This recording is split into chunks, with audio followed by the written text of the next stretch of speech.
Yeah, thanks. Thanks everybody for being here, especially those who traveled down from Chicago with us. You know, great team win. We knew it was going to be a challenge coming on the road against a Big Ten West opponent.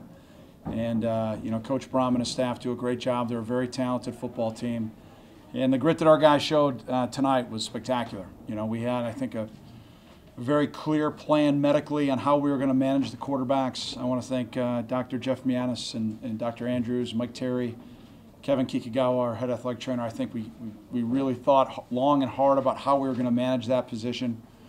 And to see Clayton be able to come back after that type of injury and go out and make it back to the opener, I think is nothing short of just absolutely inspiring. And really proud of him. Nate Hall, there's other guys that went through off-season stuff, but for them to get out there, that just shows you how relentless they were in the rehab. And then have TJ ready to go. You know, he I thought played outstanding. There'll be a ton that we'll teach off from this tape in all three phases and hopefully learn and grow from and do a better job as coaches. But, you know, TJ stepping up today, just really proud of him. So great team win. We'll take it 1-0. It's all we could do today, and we got a lot of work to do. So with that, how about some questions, please? So essentially the doctor said he could play, but they didn't want a ton of wear and tear on the knee, or how was it? No, it was more that we had, you know, kind of a series plan that we were going to go through, if that makes sense, Teddy, at all. I mean, I'm being a little bit vague for a reason, but, you know, they came to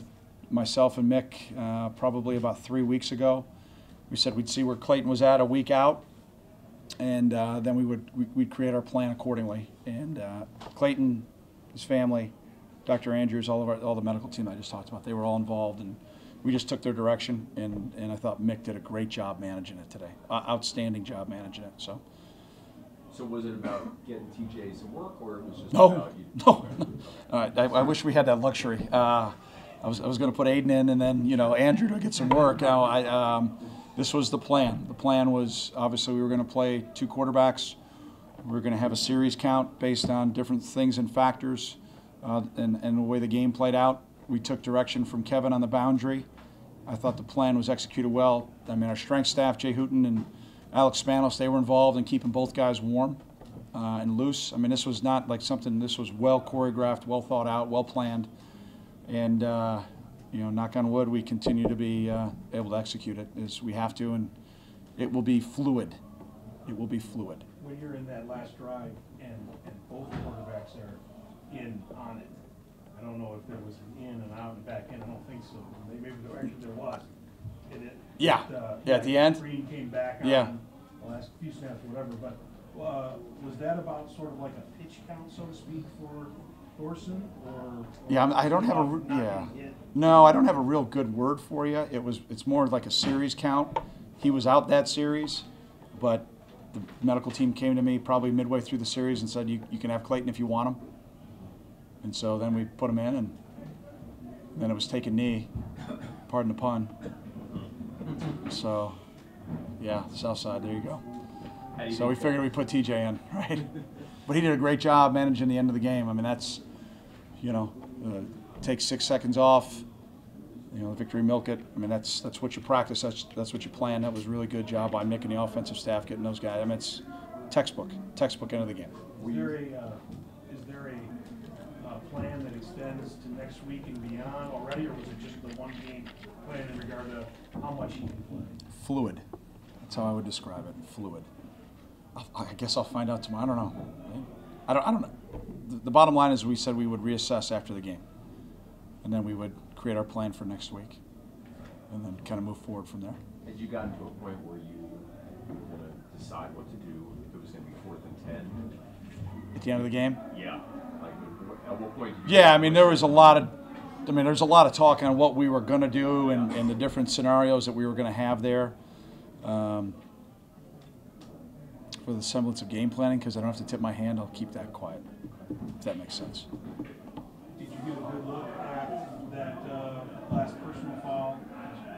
There was a pretty strong negative reaction to it on the Purdue sideline. Did you see it clearly?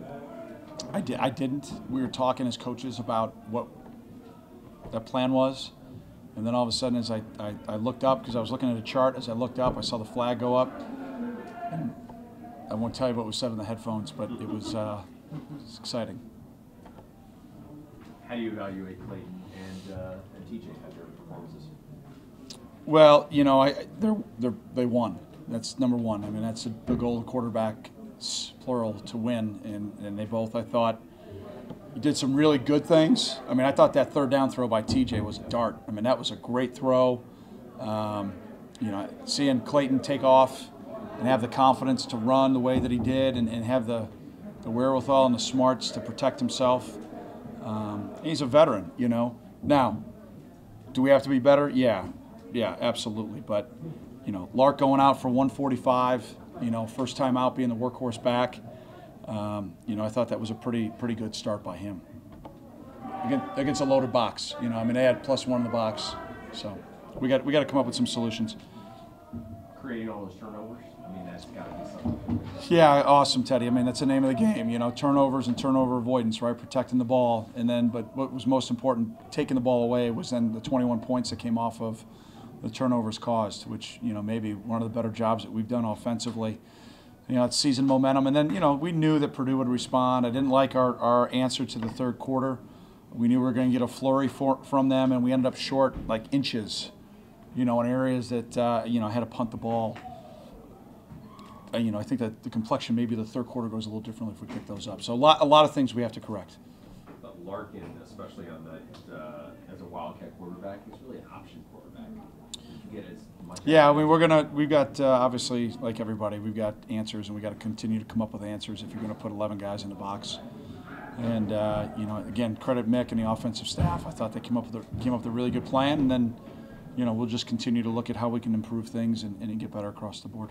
Specifically, I mean, you have a lot of faith in Jeremy with that. Oh, absolutely. Decision, yeah. The whole thing with yeah, absolutely. Yeah, no. Yeah, I mean, it's not something that we work that stuff a lot. I mean, that's, you know, that's why I don't have you guys report what we do in practice.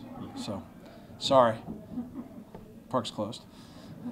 Did Larkin fulfill your highest expectations you've had from him in his first start? Yeah, and then some. You know, what do you go? 5.5 yards a carry, 143, 2 touchdowns. I thought, man, at the end of the game, I mean, on the one outside zone play, I mean, you know, all the little things. Goes down, keeps the clock running.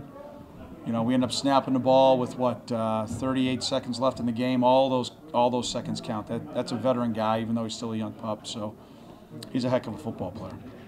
Greg Newsom got a lot of time tonight.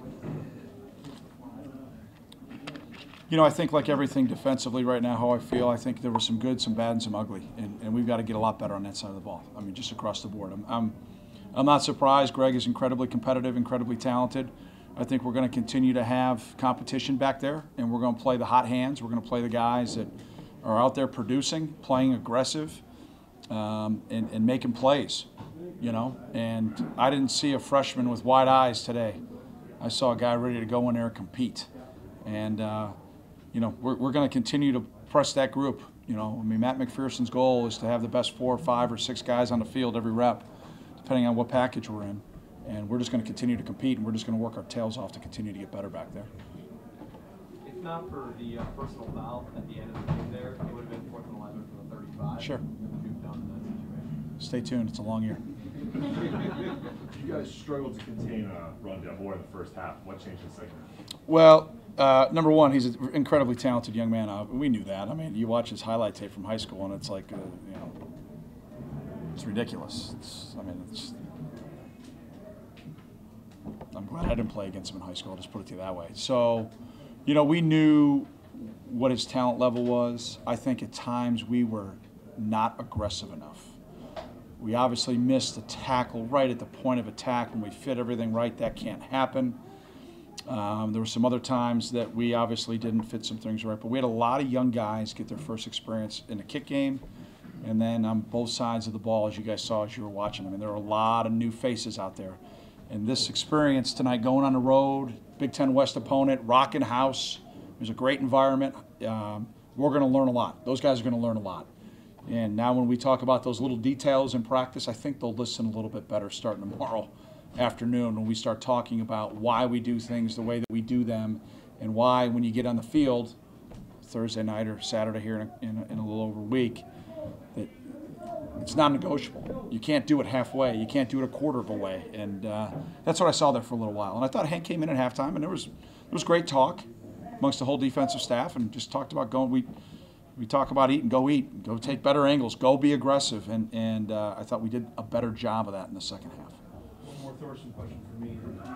There were two plays that I thought of, wondered what you were thinking of. One was he went out of bounds 1 yard shy of the first down marker on the far side of the field. Yep. The other was a read that he kept. Yep. He could have taken on one tackler. He didn't. He Yep. slid. Yep. I'm sure you're supposed to do those things, but he hasn't done them in the past because he's a big dude. What were your thoughts as you saw him do that? I thought that was pretty smart. I would have loved a first down, right? And that's what he said to me. He's like, sorry. I'm like, it's all right. So we got a defense for it. We'll be okay. And then when he slid, I was yelling slide in my head. And I'm glad that he did. So I'm just, I don't want to just single him out because I know you guys are always going to talk about the quarterback. And I mean, that was major thing that he has overcome. Same thing with Nate Hall. There's other guys too, but to see those two guys out there, seniors, I mean, it's a pretty emotional deal, I think, for that whole locker room. They've been inspirational, and I'm sure they're both going to be pretty sore. So glad we played on Thursday. How about the other quarterback? Did you think when Lau was running the offense, it was tough to defend for you guys? Well, we fit a few things incorrectly. We made a few incorrect adjustments to some formations that led to some of the explosive plays. But, like always with Hank, fool me once, and then we made the quick adjustment and shut those things down pretty quickly. We just can't give up those explosive plays. But, yeah, I mean, he's an athletic kid. I mean, they're both two really talented quarterbacks. I thought our front had pretty good pressure all day. I don't know what our sack totals were, but I thought we had pretty good pressure. Yeah, two, and I think we hit him a bunch, and I thought that late hit was tough. I think we just knocked his lips off. But, hey, you got to play what happens, and I thought our guys responded pretty well. Offense went pretty quiet in the second half, no points. Yeah. Obviously, not what you want. Was there something that you saw specifically that they did in the second half? Yeah, I mean, third downs, right? I mean, we got to those third down, and especially the first series, we're third and short, and we don't execute that. I'll take a look at the tape, and is that something we got to do better coaching-wise from a schematic standpoint? That we not execute? Things of that nature. That I think those two, and you got to credit Purdue. They stopped us, but I think those two first downs that we didn't get, I think really kind of changed the momentum, changed the complexion. But I thought our defense really stiffened, and obviously did a great job getting the stops that we needed to get. Anything else today, Coach? Anything else? All right. Great. Thanks. Travel home safe. Appreciate you.